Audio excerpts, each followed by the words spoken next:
And if you are betrayed yourself, as the Baptist was, and like many others, because every holy man has his traitor, forgive.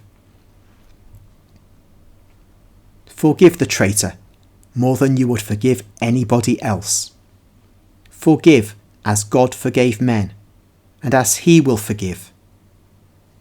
Call him son again, who will grieve you, because that is how the Father calls you through my lips. And truly, there is no man who has not caused deep sorrow to the Father in heaven. There's a long period of silence while they cross pastures strewn with grazing sheep. At last, Jesus asks, "Have you no more questions to ask me?" "No, Jesus. And this morning, I understood my tremendous mission more clearly." "Because you are less upset than you were yesterday. When your time comes, you will be even more calm, and you will understand even better." "I will remember all these things, everything, except..." "What, James?" "Less what did not let me look at you last night without weeping.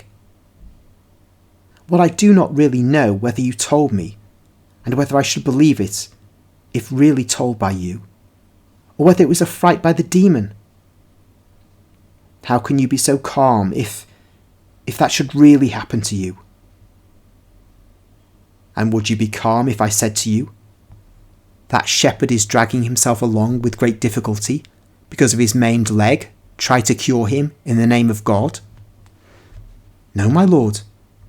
I will be beside myself thinking that I was tempted to usurp your place. And if I ordered you, I would do it out of obedience, and I would no longer be upset, because I would know that you want it, and I would not be afraid of not knowing how to do it, because if you sent me, you would certainly give me the strength to do what you want. You say so, and you are right. You can thus see that I, by obeying the Father, am always in peace." James lowers his head, weeping. "Do you really want to forget?" "As you wish, Lord." Just pause there for a moment. I've already produced a video of the previous chapter to this one, where Jesus is with James on Mount Carmel. And because James insists, Jesus finally tells him that there will be the passion. And he outlines it to him. And this causes James great distress. And Jesus causes James to forget it. But it seems only partially. Because he sees it in a sort of... He remembers it, but in an unsure way, as has just been read. So, picking up from where James has put it in Jesus', or tried to put it in Jesus' lap to decide whether to make him forget or not. Jesus says, "You have two options, to forget or to remember.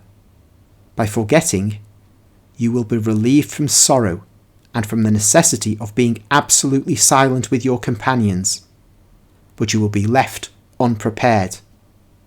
By remembering, you will become prepared for your mission, because in order never to complain and to be strengthened spiritually, seeing the whole of Christ in the brightest light, one thing only is necessary: to remember what the Son of Man suffers in his earthly life. Make your choice. To believe, to remember, to love. That is what I would like. And to die as soon as possible, Lord." And James continues to weep silently. If it was not for the tears shining on his brown beard, one would not realise that he is weeping. Jesus lets him weep. Then James asks, "And if in future you should allude again to your martyrdom, shall I say that I know?" "No, be quiet. Joseph was able to be silent on his sorrow of a bridegroom when he thought his bride was unfaithful to him, and on the mysteries of her virginal conception and of my nature. Imitate him. That was a tremendous secret as well. And it was to be kept, because if it had been disclosed, out of pride or carelessness, the whole redemption would have been endangered. Satan is constant in watching and acting. Remember that. If you spoke now, you would damage too many people and too many things. Be silent. I will, and it will be a double burden. Jesus does not reply. He lets James weep freely, sheltered by his linen hood.